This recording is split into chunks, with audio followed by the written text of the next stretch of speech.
It was just past 11 on a clear Friday night when Officer James Mercer turned his patrol car onto Oakwood Avenue. The streets were quiet in this part of town, lined with large homes set back behind manicured lawns. His shift had been uneventful, ACO, noise complaint, a fender bender downtown, and hours of driving the same routes he'd patrolled for the past 8 years. The headlights of a blue sedan caught his attention.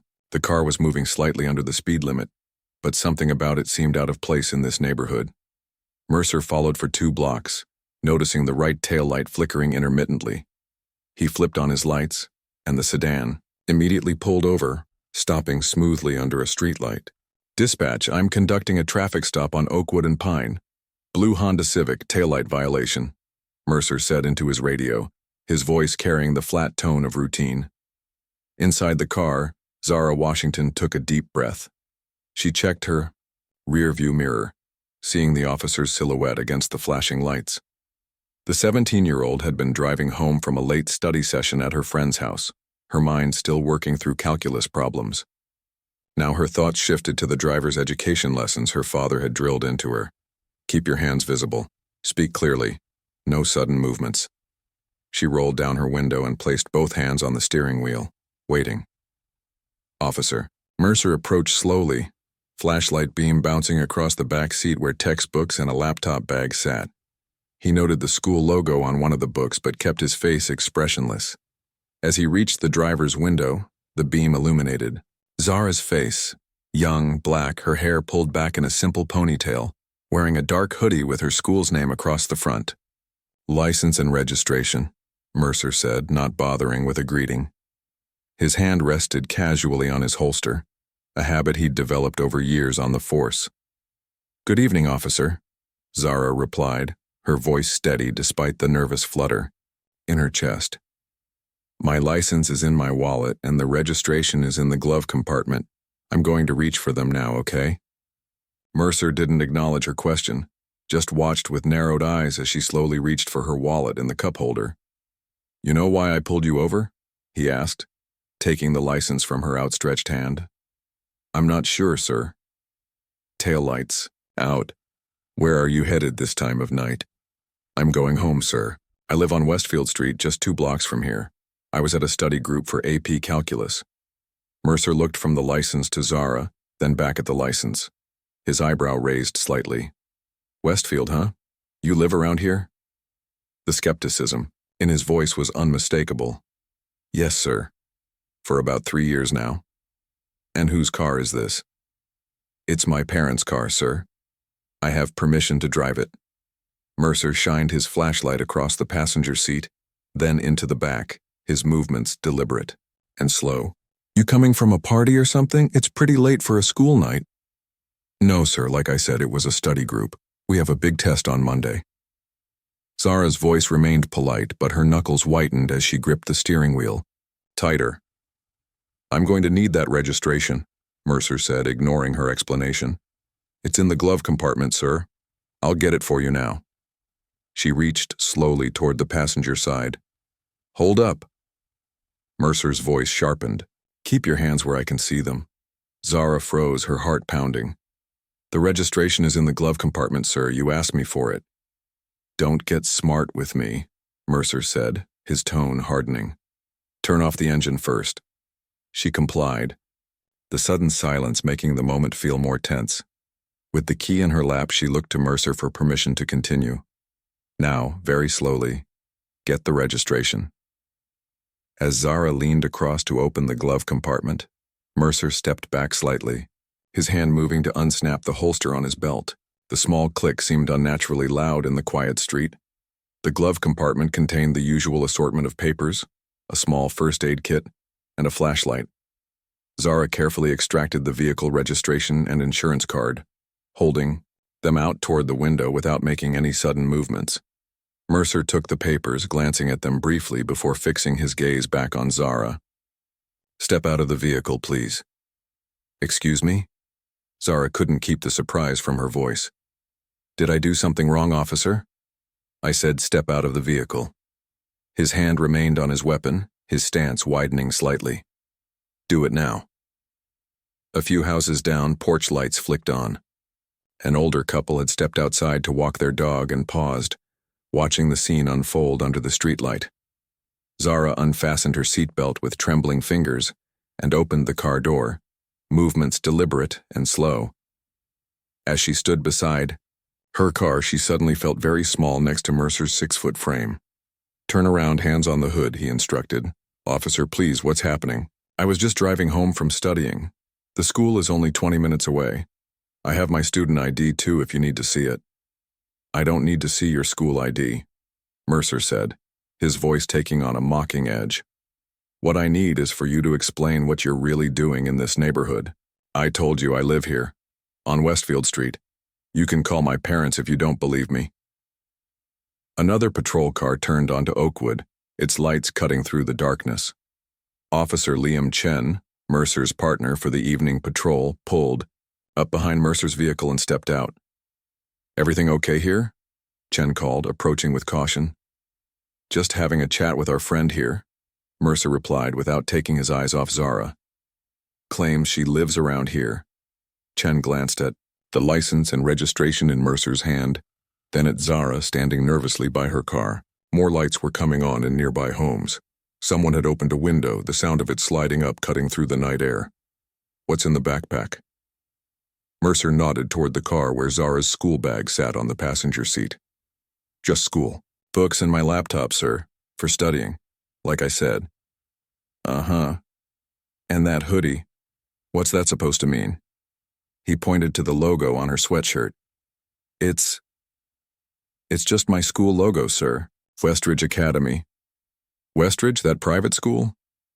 Mercer laughed, short and disbelieving. "You expect me to believe that?"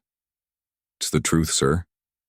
By now, the older couple with their dog had moved closer, the husband holding up his phone in a way that suggested he might be recording.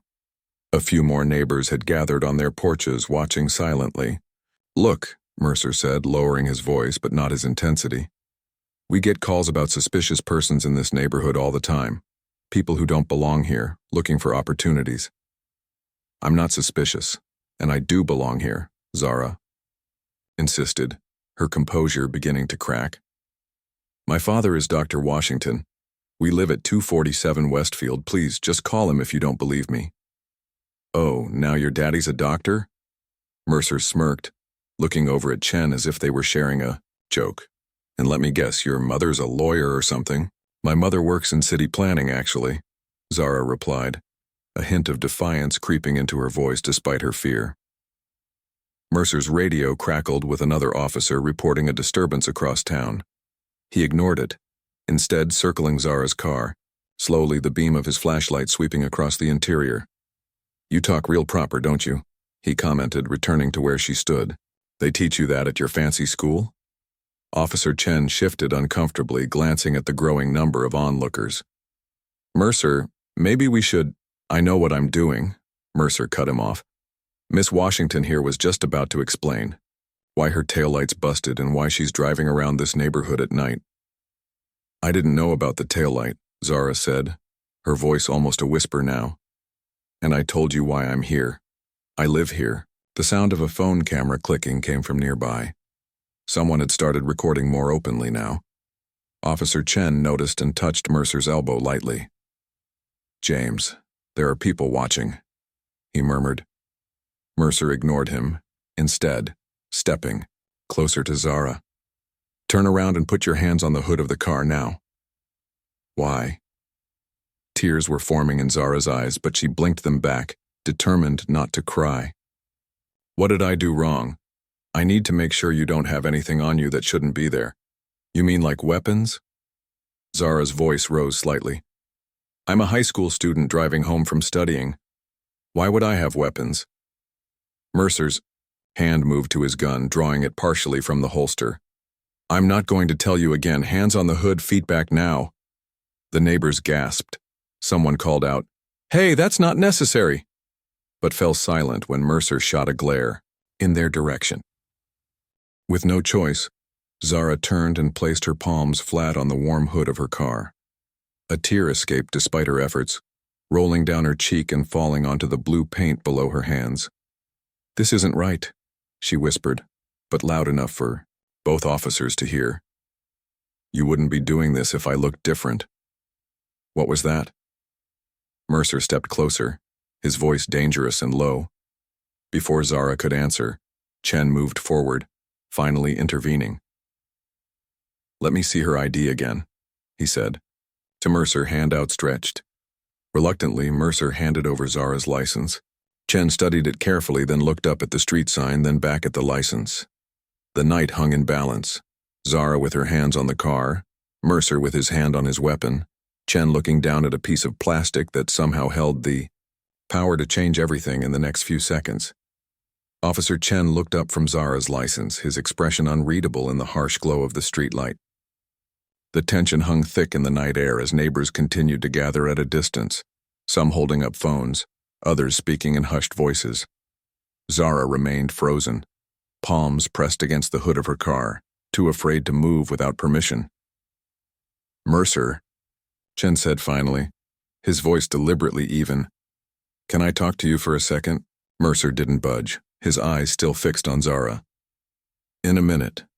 I need to make sure everything's secure here first." "Now, please," Chen insisted, taking a few steps back toward their patrol cars. With visible reluctance, Mercer backed away from Zara.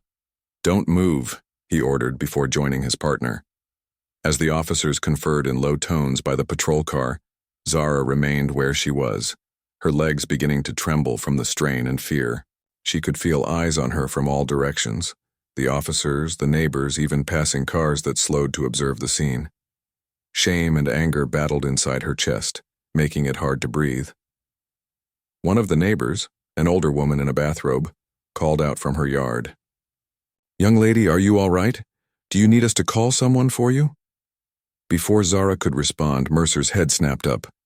"Ma'am, please return to your home. This is police business." "I live here," the woman replied firmly, "and I've never seen police business that required pointing guns at teenagers." Mercer's jaw tightened visibly. "No one is pointing any guns. We're conducting a routine traffic stop. Please step back." The woman didn't move. Neither did the half-dozen other neighbors who had gathered. Someone in the small crowd mentioned calling the local news. Officer Chen returned to Zara, his approach more measured than Mercer's had been. "Miss Washington, you said you live on Westfield Street?" "Yes, sir." "Number 247. "The blue house with white shutters on the corner," Zara answered, her voice steadier than she felt. "My parents are probably wondering where I am by now. My dad might already be out looking for me." Chen nodded, then glanced over his shoulder at Mercer, who was speaking rapidly into his radio. "You can stand up straight now, just stay beside the vehicle." Zara straightened slowly, her back aching from the tense position. She wiped away a tear with the back of her hand, determined not to let them see her cry anymore. Mercer returned, his demeanor somehow both more controlled and more agitated. He kept his voice low, but in the quiet street his words carried. "So you're claiming to be Dr. Washington's daughter, the surgeon?" Something shifted in Zara's expression, a flash of recognition that her father's name might mean something to these officers. "Yes, that's my dad, Eric Washington. He works at Memorial Hospital downtown." "And he lets you drive around alone this late at night?" Mercer's tone remained skeptical, but there was a new undercurrent to his questioning. "I'm 17. I have my license. And it's barely past 11. Zara replied, a hint of defiance returning to her voice. "I told you I was at a study group for calculus." Mercer exchanged a look with Chen. "We're going to need to verify your identity and residence." "Fine. Call my house. Or better yet, I'll call my parents right now." Zara reached toward her pocket. "Don't move." Mercer's hand flew back to his weapon, drawing it fully this time and holding it at his side. "Keep your hands where I can see them." The crowd gasped. Someone shouted, "She was just reaching for her phone." Another voice called out, "This is being recorded." Zara froze, hands raised, heart hammering so hard she thought it might burst from her chest. "Please don't shoot me," she whispered, the words escaping before she could stop them. Chen stepped forward quickly. "Mercer, holster your weapon. Now." She was reaching for her phone. Chen cut him off. Holster your weapon. After what felt like an eternity, Mercer lowered his gun but didn't put it away. Turn around and kneel on the ground, he ordered Zara. Hands behind your head. James, Chen said, his voice strained. We don't know who she is yet, Mercer insisted. Protocol says we secure the subject until identity is confirmed. That's not our protocol, and you know it, Chen muttered. But he didn't directly challenge his partner further. Zara looked from one officer to the other, then at the neighbors, watching in horror. Slowly, she turned and knelt on the asphalt, the rough surface digging into her knees through her jeans. She laced her fingers behind her head, just as she'd seen in countless movies and news clips, never imagining she would find herself in this position. As she knelt there, exposed and vulnerable under the streetlight, a car turned onto the street and slowed down. The driver, a middle-aged white man in a polo shirt, stopped his SUV a few houses away and got out, approaching cautiously. What's going on here? He asked, looking at the officers. Is there a problem on our street? Mercer straightened, his posture slightly. Sir, please return to your vehicle. We're handling a situation. The man looked at Zara kneeling on the ground, then back at the officers. What did she do? That's just a kid. Sir, this doesn't concern you, Mercer said firmly. Actually, I think it does, the man replied. I'm Gregory Taylor, HOA president for this neighborhood. I know most of the families around here. He looked more closely at Zara. Wait, aren't you Eric's daughter? From down on Westfield? Zara nodded, not daring to speak or move otherwise. Mr. Taylor turned to the officers, his confusion giving way to concern. Officers, I believe there's been a misunderstanding. This young lady lives here. Her father is a well-respected doctor in our community. We're in the process of verifying that, sir, Chen said, his tone conciliatory. By making her kneel in the street? Mr. Taylor asked incredulously. What possible threat could she pose that would warrant this response? Mercer finally holstered his weapon, his movements stiff. Sir, with all due respect, you don't know the full situation. I know enough, Mr. Taylor replied. He pulled out his phone. I'm calling her father right now. As Mr. Taylor dialed, Mercer's radio crackled to life. He listened to the transmission, his expression darkening further. After a moment, he stepped away to respond, speaking quietly into his shoulder mic. Chen moved closer to Zara. You can lower your hands and stand up now, he said quietly. Zara slowly got to her feet, her knees burning from the pavement. She brushed grit from her jeans, trying to regain some dignity despite the humiliation coursing through her. Is it true? She asked, her voice barely audible. Did you do this because of how I look? Because I'm black? Chen didn't answer directly. We had reports of suspicious activity in the area recently, he said instead. Officer Mercer was being cautious. Would he have been this cautious if I was white? Zara pressed, finding courage in the presence of witnesses. Before Chen could respond, Mercer returned, his manner noticeably changed. Miss Washington, he said, suddenly formal. It appears there's been a misunderstanding. A misunderstanding? Zara repeated, disbelief coloring her words. You pulled a gun on me for a broken taillight. I was responding to your actions, Mercer said defensively. When individuals make sudden movements during traffic stops, I was reaching for my phone, Zara interrupted, her voice stronger now. After telling you what I was doing, after explaining multiple times who I am and where I live. More cars were slowing down now. The crowd of neighbors had grown to at least 15 people. Mr. Taylor was still on his phone, speaking rapidly to someone on the other end. He's on his way, Mr. Taylor announced, ending his call. Dr. Washington will be here in less than 5 minutes. Something flickered across Mercer's face, the first hint of uncertainty in his demeanor. He turned to Chen. We should clear this scene. Traffic stop's complete. Not so fast, called a voice from the crowd. A woman stepped forward, her phone held up. I've been recording since you made her put her hands on the car.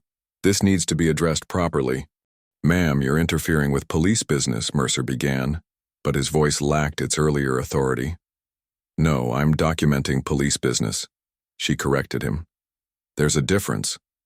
The atmosphere had shifted completely. What had started as a lone officer asserting dominance over a frightened teenager had become a community confrontation, with Zara no longer isolated.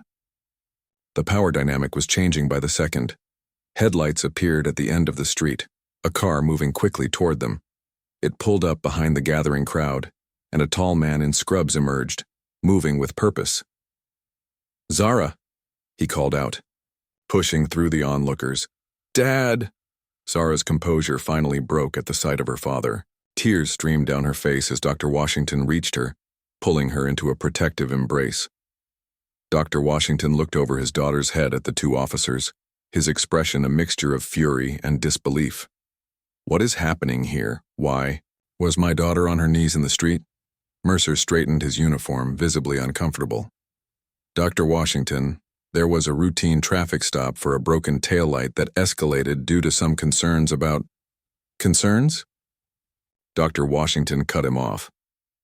What concerns could possibly justify this response to a teenage girl driving home? Chen stepped forward. "Sir, I apologize for the misunderstanding. Your daughter was cooperative throughout the process." "Then why was a gun drawn?" Someone from the crowd called out. "We all saw it." Murmurs rippled through the gathered neighbors. Phones were still recording.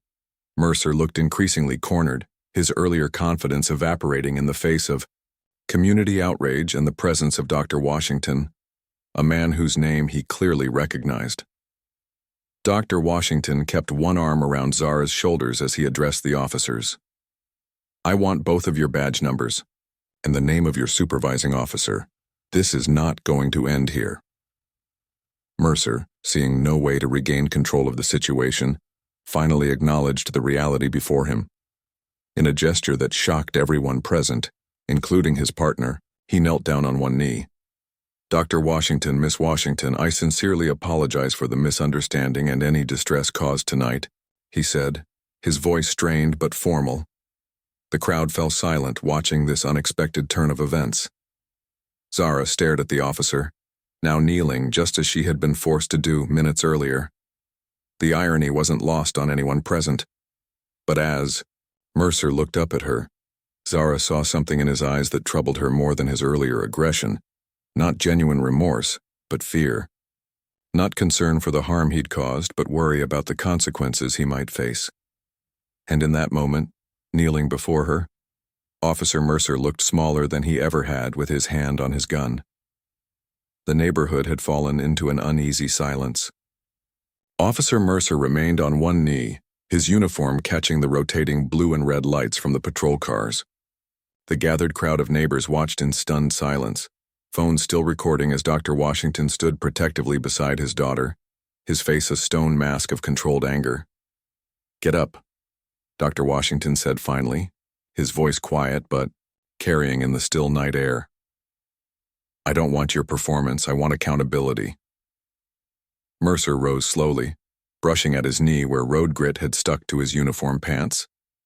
"Sir, I assure you the department takes these matters very seriously." "Stop talking," Dr. Washington cut him off. "Not another word until your supervisor arrives." As if on cue, another police vehicle turned onto the street, this one unmarked with a small light bar on the dash. It pulled up behind the patrol cars, and a woman in a police uniform with lieutenant bars on her collar stepped out. She surveyed the scene quickly, the gathered neighbors, the officers, Zara and her father, and approached with measured steps. "Lieutenant Rivera," she announced, her gaze moving between the officers and Dr. Washington. "I received a call about an incident here. Can someone explain what's happening?" Before either officer could speak, Mr. Taylor from the HOA stepped forward, phone in hand. "I think you should see this first, Lieutenant." He offered his phone, video already queued up and playing. Lieutenant Rivera watched the footage, her expression hardening as she saw Mercer draw his weapon and order Zara to kneel. When the video ended, she handed the phone back to Mr. Taylor and turned to her officers. "Officers Mercer and Chen, return to your vehicles and wait for me there." Her tone left no room for argument. Once they had retreated, she approached Dr. Washington and Zara. "Dr. Washington, I recognize you from the hospital board meetings. I had no idea this involved your family. Are you all right, miss? She asked, addressing Zara directly. Zara nodded, still pressed close to her father's side. I'm not hurt, she said, though her voice trembled slightly. Physically, Dr. Washington added, the single word heavy with meaning. Lieutenant Rivera nodded in understanding. I'd like to hear exactly what happened, from the beginning, and I promise you, this will be thoroughly investigated. I expect more than an investigation, Dr. Washington replied. I expect consequences. The lieutenant looked at the crowd still watching and recording. Perhaps we should continue this conversation somewhere more private. Dr. Washington, would you and your daughter be more comfortable discussing this at your home? Dr. Washington considered this, then nodded. Yes, but I want copies of all body camera footage from both officers, and I want statements from these witnesses who saw what happened. Of course, Lieutenant Rivera agreed.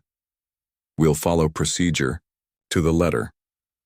As arrangements were being made, Zara found herself looking over at the patrol cars where Mercer and Chen waited. Chen was staring straight ahead, his posture rigid. Mercer was on his phone, his face illuminated by the screen as he typed rapidly. Dad, Zara said quietly. Who do you think he's texting? Dr. Washington followed her gaze and frowned. I don't know, but Lieutenant Rivera should. He turned back to the lieutenant. The officer who drew his weapon is on his phone right now. I'm concerned about who he might be contacting and what narrative he's creating. Lieutenant Rivera's head snapped up and she immediately strode toward the patrol cars. Officer Mercer, hand me your phone, they heard her say firmly. Mercer appeared to protest, but eventually surrendered the device. The lieutenant looked at the screen, her expression darkening further. She spoke into her radio, words too low to hear from where Zara and her father stood. Let's go home, Dr. Washington said, to Zara. The lieutenant knows where to find us. As they turned to leave, several neighbors approached to express their support and offer to be witnesses. Mrs. Patterson, the woman in the bathrobe who had first spoken up, hugged Zara gently. You were so brave, honey, she said. We won't let this be swept under the rug. Zara thanked her, feeling a complicated mix of emotions. Gratitude for the community support, lingering fear from the encounter, and a new, burning sense of indignation that grew stronger with each passing minute. They were almost to Dr. Washington's car when Lieutenant Rivera called out to them. Dr. Washington, one moment, please. She joined them, keeping her voice low. I've just received some concerning information. Officer Mercer was texting his brother-in-law, who works for the city newspaper. He was attempting to get ahead of this story. She paused, seeming to choose her next words carefully. He also mentioned your position on the Police Oversight Committee in those texts. Dr. Washington's expression darkened. So he recognized my name. It appears so, the lieutenant confirmed. Not immediately, but at some point during the stop, Zara felt a cold wave of realization wash over her. That's why he knelt, she said, the pieces falling into place. Not because he was sorry for what he did, but because he was afraid of who I was connected to. The adults exchanged a look, neither contradicting her assessment. I'd like to come to your home now if that's still agreeable, Lieutenant Rivera said. There are some things we should discuss immediately, before this situation develops further. 20 minutes later, they were seated in the Washington family living room. Zara's mother, Diane, had arrived home from her late meeting at City Hall, her face tight with worry and anger as she listened to what had happened to her daughter. So let me understand this clearly, Diane said, her professional demeanor as a city planner barely containing her fury. An officer pulled over our daughter for a minor traffic violation, escalated the situation to the point of drawing his weapon, forced her to kneel in the street, and only changed his attitude when he realized she was the daughter of the chair of the Police Oversight Committee. That's what the evidence suggests, Lieutenant Rivera confirmed. And it gets more complicated. The text messages Officer Mercer sent indicated he was trying to frame the narrative before any official report could be filed. He specifically mentioned your husband's position and suggested the department needed to get ahead of this one. Of course he did, Diane said bitterly, because he knew exactly how this would look. Dr. Washington, who had been listening quietly, finally spoke. Lieutenant, I appreciate your transparency, but I need to know what happens next. Not just vague assurances about investigations, but concrete steps. Lieutenant Rivera nodded.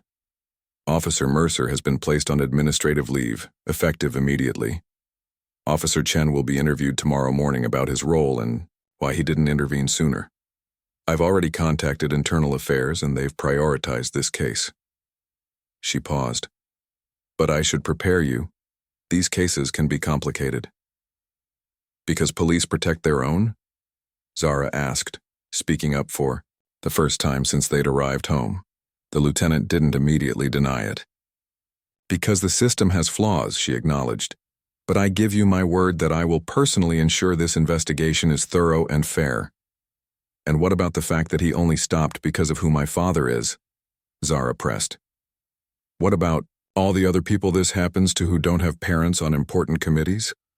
The room fell silent at her question, the adults exchanging uncomfortable glances. That's the bigger issue here, Dr. Washington said quietly. My position shouldn't determine how a police officer treats my daughter. No one should have to be somebody important to be treated with basic dignity and respect by law enforcement. Lieutenant, Rivera nodded slowly. You're right, and that's a systemic issue that goes beyond this one incident. She turned to Zara. Would you be willing to make a formal statement about what happened tonight? Your perspective is crucial to addressing not just this specific case, but the larger problems it represents. Zara looked at her parents, drawing strength from their supportive expressions, then back to the lieutenant. Yes, she said, her voice stronger now. I want to tell exactly what happened and how it made me feel. I want it on record. There's something else you should know, Lieutenant Rivera added, looking back to Dr. Washington. When I was reviewing Officer Mercer's record after this incident, I found 3 previous complaints about his conduct during traffic stops involving young people of color. All were dismissed for insufficient evidence. Of course they were, Diane said, standing up and pacing the living room. And if those young people had been the children of committee members or city officials, would those complaints have been dismissed so easily? Probably not, the lieutenant admitted. Which is exactly why we need to address the structural issues here, not just the individual officer's actions. Dr. Washington reached for Zara's hand. How are you doing with all this? He asked gently. Zara took a deep breath. I'm angry, she said honestly, but I'm also, I don't know, determined. Tonight was terrifying, but it's also opened my eyes. If this could happen to me with all the privileges I have, living in this neighborhood, having you as my parents, what happens to kids who don't have those advantages? The room fell silent again as her words sank in. That's the question that matters, Lieutenant Rivera finally said. And addressing it will require more than just disciplining one officer. Dr. Washington nodded, his expression resolute. The Oversight Committee meets next week. I think we have a new agenda item to discuss. He looked at Zara with a mixture of pride and sadness. If you're willing, I'd like you to speak at that meeting. People need to hear your story, not just what happened, but what it means. Zara thought about the fear she'd felt kneeling on the pavement, the humiliation of being treated like a criminal in her own neighborhood, and the sudden change in Officer Mercer's behavior when he realized who her father was. She thought about the other young people who had filed complaints that went nowhere. She thought about all the similar stories that never made it into official records at all. I'll speak, she said, her voice quiet but determined. They need to hear it from me. Outside, the night had grown late, but lights still burned in many of the houses along their street. News traveled fast in their community. By morning, everyone would know what had happened to Dr. Washington's daughter, and more importantly, why it mattered for all of them. By morning, Zara's phone wouldn't stop buzzing with notifications. News of the incident had spread beyond their dime neighborhood, fueled by the videos that several neighbors had posted online. Local news outlets had picked up the story, and headlines flashed across her screen. Doctor's daughter forced to kneel at gunpoint during traffic stop, and officer kneels after learning teen's identity. She silenced her phone and set it face down on her bedside table. Despite the exhaustion weighing on her, sleep had been elusive. Every time she closed her eyes, she saw Officer Mercer's hand moving to his weapon, felt the rough pavement under her knees, heard the cold command in his voice. A soft knock on her bedroom door pulled her from these thoughts. "Zara? Are you awake?" Her mother's voice was gentle. "Yeah, come in." Diane entered, already dressed for the day in a simple blouse and slacks, though her usual polished appearance was marred by the dark circles under her eyes. She sat on the edge of Zara's bed. "How are you feeling this morning?" she asked, reaching out to brush a strand of hair from Zara's face. Zara considered the question. "I don't know," she answered honestly. "Tired, angry, confused, all of it at once, I guess." Diane nodded. "That's understandable. Your father and I thought you might want to stay home from school today. Take some time." "Is that what you want me to do?" Zara asked, sitting up straighter. "Hide away until this blows over?" "No, honey, that's not what I meant," Diane said quickly. "We just thought you might need space to process everything." Zara shook her head. "I don't want to hide. What happened to me? It's already all over social media. My friends are texting. Teachers probably know. Staying home won't change that." Her mother studied her face, concern evident in her eyes. "You don't have to be strong for us, you know. It's okay to take time if you need it." "I'm not being strong for you," Zara replied. "I'm being strong for me." She swung her legs over the side of the bed. "And anyway, I have AP Calculus today. We've been studying for that test all week."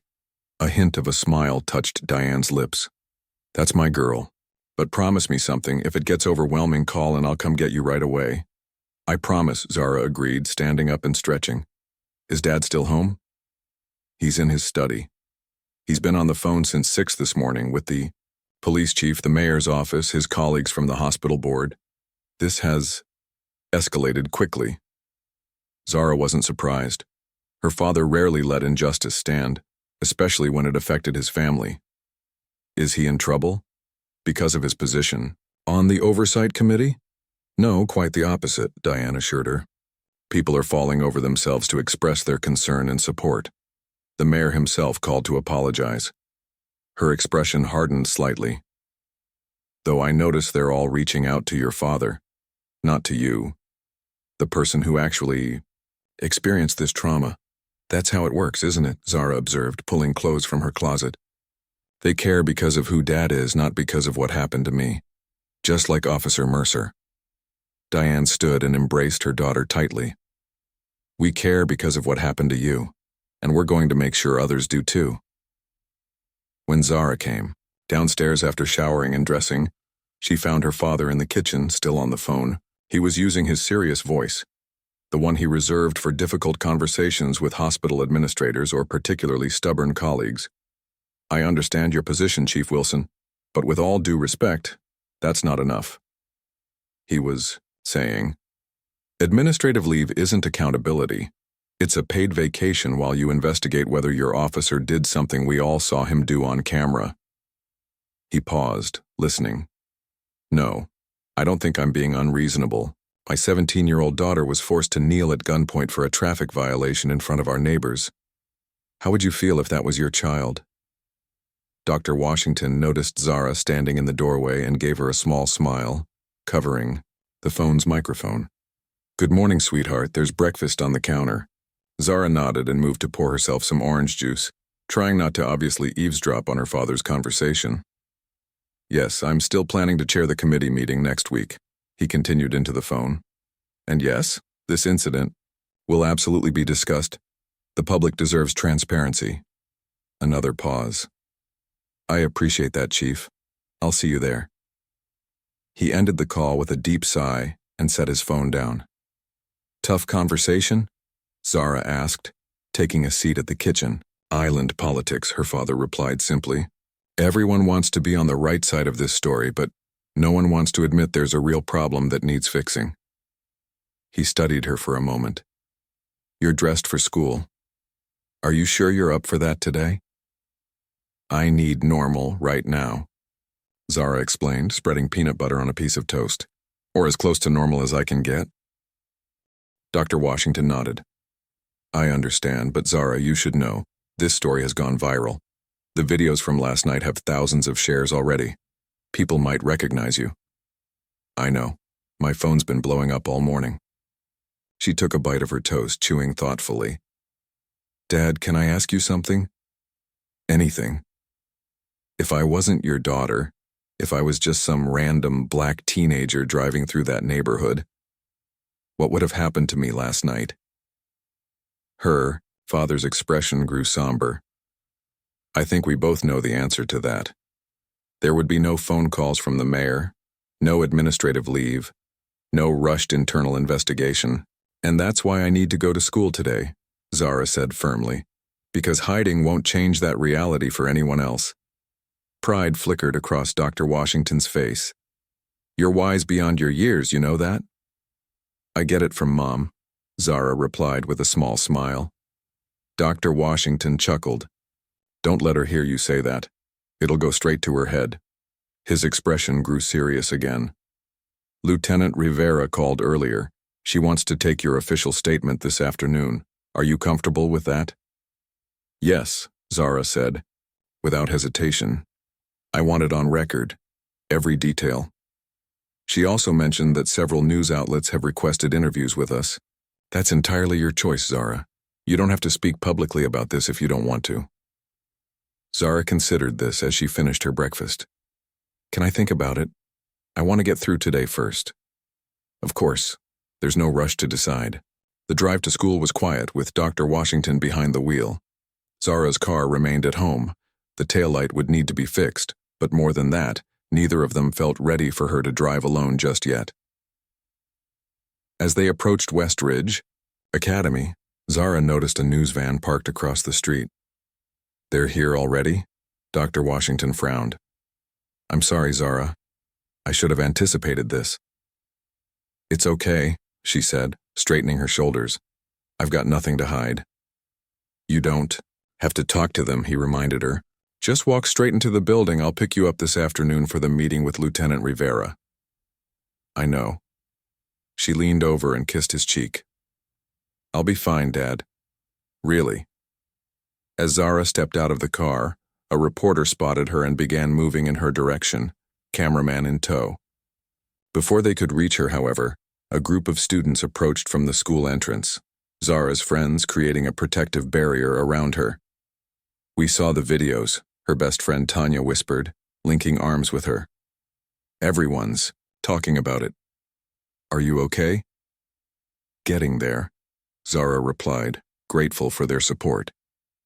Together they walked past the reporter without stopping, though Zara could hear the questions being called after her. Zara, how do you feel about the officer's actions? Do you think your father's position influenced his behavior? Inside the school building, more heads turned her way. Conversations hushed as she passed, then resumed in urgent whispers. Even some teachers watched her with a mixture of concern and curiosity. It was exactly what she had expected, but that didn't make it any easier to bear. By lunchtime, Zara was exhausted from the constant attention. She sat with her friends in a quiet corner of the cafeteria, picking at her food without much appetite. Everyone keeps asking me about it, she confided. Even Ms. Reynolds pulled me aside after English to ask if I needed to talk to the guidance counselor. What did you tell her? Tanya asked. That I'm fine, Zara said automatically, then reconsidered. But I'm not really. I keep thinking about what Officer Mercer said before he knew who my dad was. The way he looked at me, like I couldn't possibly belong in my own neighborhood. It's messed up, another friend, Dev, said quietly. But, not surprising. My older brother got pulled over 3 times last month and he drives like a grandma. Tanya nodded. My cousin had police called on him for sitting in his own car outside his apartment building. The neighbor didn't recognize him and thought he was suspicious. Zara looked at her friends, realizing that each of them had stories, their own, or from family members that echoed aspects of her experience. What made her case unusual wasn't what had happened, but that there had been consequences, however small, for the officer involved. "I'm thinking about doing those interviews," she said suddenly. Talking to the news, her friends exchanged glances. "Are you sure?" Tanya asked. "That's a lot of pressure." "I know," Zara acknowledged. "But last night, when Officer Mercer knelt down after he found out who my dad was, it made me realize something. The only reason anyone cares about what happened to me is because of my father's position. That's not right. What about all the people who don't have that kind of protection?" As the final bell rang, signaling the end of the school day, Zara found herself walking toward the main office instead of the parking lot where her father would be waiting. Something had been forming in her mind all day, an idea, a purpose. She knocked on the principal's door. "Zara," Principal Bennett said, looking up in surprise. "I heard about what happened. Are you all right?" "I will be," Zara replied. "But I need to ask you something, Ms. Bennett. Would it be possible for me to form a new student group? Something focused on police accountability and community relations?" The principal studied her thoughtfully. "That's certainly timely, given your experience. What exactly did you have in mind?"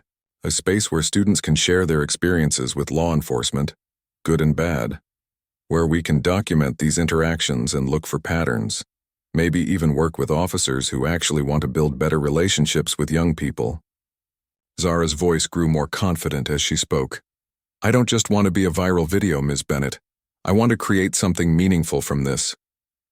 Principal Bennett nodded slowly. "I think that could be valuable, Zara. Write up a formal proposal, and we'll discuss the details. You'll need a faculty advisor, of course." "I was hoping Ms. Davidson from Social Studies might be interested," Zara suggested. "A good choice," the principal agreed. "And Zara, I'm truly sorry for what you experienced." "Thank you," Zara said, turning to leave. "But I'm more interested in making sure it doesn't happen to anyone else." As she walked out to meet her father, Zara felt something she hadn't expected, a sense of purpose rising from the ashes of her fear and humiliation. Officer Mercer had knelt before her not out of respect or regret, but out of self-preservation. That moment of false contrition had revealed a truth about power and accountability that she couldn't unsee. And now, she intended to do something about it. 6 weeks had passed since that night on Oakwood Avenue. The broken taillight on the family car had been fixed. The news vans had eventually moved on to other stories, and most of Zara's classmates had stopped staring when she walked down the school hallways. On the surface, life had returned to something resembling normal. But beneath that appearance of normalcy, everything had changed. Zara stood at the podium in City Hall, adjusting the microphone to her height. The room was packed. Community members, city officials, police representatives, and media all crowded into the space for the special town hall meeting on police reform. At a table to her right sat her father alongside the other members of the Police Oversight Committee. In the front row, her mother and friends offered encouraging smiles, and in the back, partially obscured by the crowd but unmistakable in his uniform, stood Officer Chen. Officer Mercer was notably absent. "Good evening," Zara began, her voice steady despite the butterflies in her stomach. "My name is Zara Washington. 6 weeks ago, I was driving home from a study session when I was pulled over for a broken taillight. What should have been a routine traffic stop ended with me kneeling on the pavement at gunpoint in front of my neighbors." A hush fell over the room as she recounted the details of that night. The fear, the humiliation, the moment when Officer Mercer realized who her father was and suddenly changed his approach.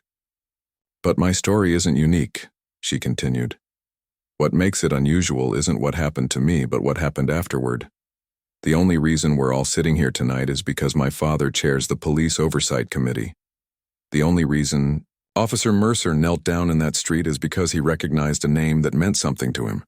She paused, looking directly at the police chief who sat stone-faced in the second row. "In the weeks since this happened, I've been asking myself, what about all the young people who don't have influential parents? What about those whose stories don't go viral, who don't get calls from the mayor, whose complaints are dismissed for insufficient evidence? Zara gestured to a group of teenagers seated together on the left side of the room. As part of the new Youth Voices for Accountability program at my school, we've been documenting stories from young people across our city. We've collected over 200 accounts of interactions with law enforcement, some positive but many troubling. The patterns are clear and consistent. She held up a thick binder. This report contains these stories, along with our analysis and recommendations. We're presenting copies to the Oversight Committee, the Mayor's Office, and the Police Department today. We're also making it available online for anyone who wants to read it. A murmur rippled through the crowd. The police chief leaned over to whisper something to his deputy. "I know what some of you are thinking," Zara continued. "That we're just kids, that we don't understand the challenges of policing, that we're exaggerating or making things up. But these are our lived experiences, and they matter." She flipped open the binder to a marked page. "I'd like to share just one story from our report. This is from a 16-year-old who lives on the east side of the city. He was walking home from basketball practice when he was stopped and questioned by officers who said he matched the description of someone involved in a nearby incident. He was detained for over an hour on the sidewalk, missing dinner with his family only to be released with no apology when it became clear he had nothing to do with the incident." Zara looked up from the page. "That young man is here tonight. And unlike me, his story never made the news. No officers were put on administrative leave. No one from the mayor's office called his parents to apologize." She turned a page in the binder. "Or consider this account from a 14-year-old girl who was shopping with friends at the mall. A security guard followed them from store to store, then called police when the girls objected to the surveillance. The responding officer threatened to arrest them for creating a disturbance if they didn't leave immediately." With each story, Zara could see the discomfort growing on some faces in the audience and the recognition on others. These experiences shape how young people in our city view law enforcement. They create fear instead of trust, suspicion instead of security. And they happen every day, whether or not someone is recording, whether or not the young person's parent sits on an influential committee. She set the binder down and straightened her shoulders. But our report isn't just about problems. It's also about solutions. We've researched best practices from across the country and developed specific recommendations for our city. For the next 10 minutes, Zara outlined their proposals: community oversight with real enforcement power, transparent disciplinary procedures, expanded training on implicit bias and de-escalation, youth police dialogue sessions, and a complete overhaul of traffic stop protocols. "These aren't radical ideas," she emphasized. "They're common-sense approaches already working in other communities. They benefit everyone, residents and officers alike." As she concluded her presentation, Zara looked directly at the row of uniformed officers along the back wall. "What happened to me that night was wrong. But the real wrong is that it happens to so many others who never get the chance to stand at a podium like this and be heard." Officer Mercer didn't kneel because he suddenly realized his mistake. He knelt because he recognized power. And that's not justice. It's just self-preservation. The silence that followed her final words was broken by applause, tentative at first, then growing until most of the room was on their feet. Zara's friends from the Youth Voices group cheered the loudest, some wiping away tears. As Zara returned to her seat, the committee chairman, her father, called for a short recess before the next speaker. People immediately began buzzing with conversation, many approaching Zara to shake her hand or offer words of support. "That was incredible," Tanya whispered, squeezing her friend's arm. "You didn't even look nervous." "Trust me, I was," Zara admitted. "But once I started talking about everyone's stories, I forgot to be scared." As the crowd around her thinned, Zara noticed someone waiting patiently at the edge of the group, Officer Chen looking uncomfortable in his pressed uniform. "Miss Washington," he said when she finally looked his way. "Could I speak with you for a moment?" Tanya gave her a questioning look, but Zara nodded reassuringly. "It's okay." They moved to a quieter corner of the room. Chen seemed to struggle for words, his usual confidence absent. "I wanted to apologize," he finally said. "Not just for that night, but for not speaking up sooner. I knew what Officer Mercer was doing was wrong, but I didn't intervene until it had already gone too far." Zara studied his face, looking for signs. of the same self-serving apology she'd seen from Mercer. Instead, she found what appeared to be genuine remorse. "Why are you telling me this now?" she asked.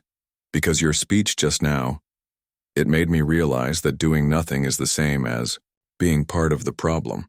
He took a deep breath. "I've filed a formal report about Officer Mercer's previous conduct, not just what happened with you, but other incidents I've witnessed, things I should have reported a long time ago." Zara's eyebrows rose in surprise. "Won't that cause problems? For you? Breaking the so-called blue wall?" "Probably," Chen acknowledged. "But it's the right thing to do. And after hearing all those stories you collected," he shook his head. "How can I look at myself in the mirror if I stay silent?" Before Zara could respond, Lieutenant Rivera approached them. "Officer Chen, they're asking for all department representatives to return to their seats. The chief is about to speak." She turned to Zara with a small smile. "Powerful presentation, Miss Washington. You've given us a lot to think about." As Chen moved away, Zara rejoined her friends and family. Her mother squeezed her hand. "I'm so proud of you," Diane whispered. "But I have to ask, are you ready for what comes next?" "The police department isn't going to implement all these changes without a fight." Zara nodded. "I know, that's why this can't be a one-time thing. The Youth Voices group is just getting started." Across the room, the police chief took the podium, his expression grave.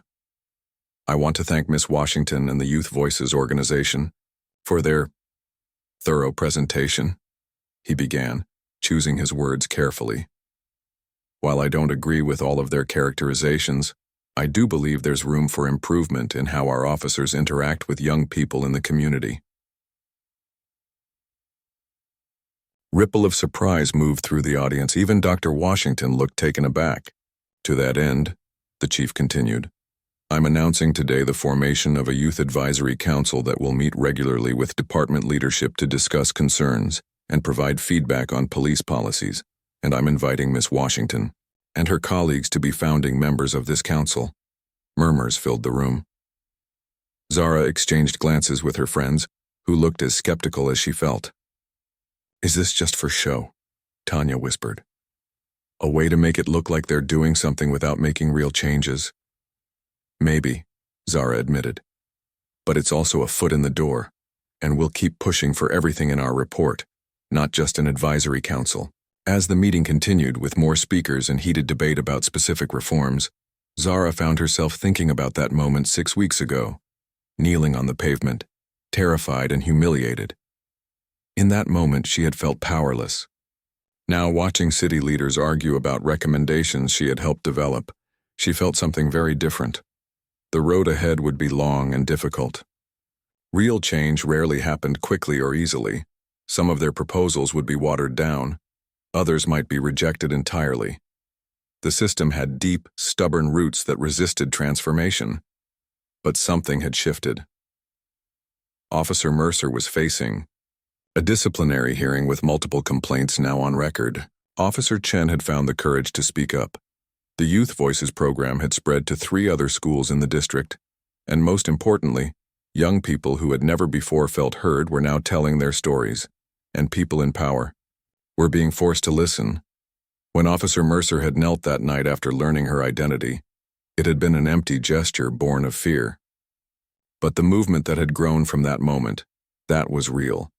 That had substance and purpose.